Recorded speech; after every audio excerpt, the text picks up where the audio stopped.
Ayon sa aklat ng mga Hebreo, Kapitulo 10, versikulo 13, magpakatatag tayo sa ating pag-asa at huwag nang mag-alinlangan pa sapagkat ang nangako sa atin ay maaasahan. Emir.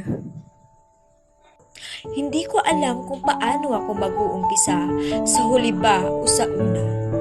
Lahat tayo ay merong halo-halong emosyon, merong masaya, malungkot at minsan may aksyon. Kagaya na lamang ng isa sa bida na popular na palabas na Attack on Titans na si Ymir. Sino nga ba si Ymir at paano ko nga ba mayahalin tulad ang aking sarili sa kanya?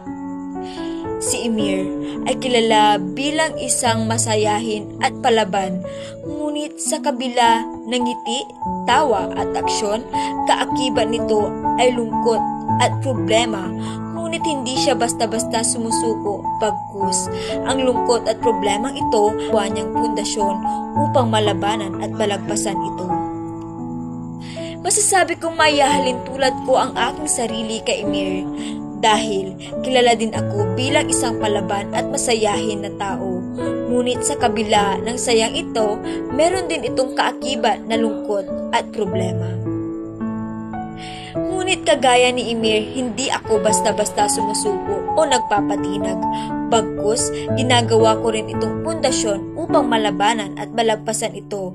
Basta, merong presensya ang aking pamilya, kaibigan at kumapit lagi sa itaas na lumikha sa atin.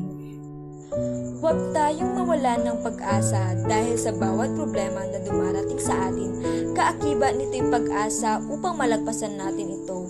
Sa bawat pagsubok na dumating sa atin, huwag tayong panghinaan ng loob. Dapat kagaya tayo ni Ymir na kung saan mas lalo pa niyang pinapalakas ang kanyang loob para malagpasan ang bawat problema na binabato sa kanya ng tadhana.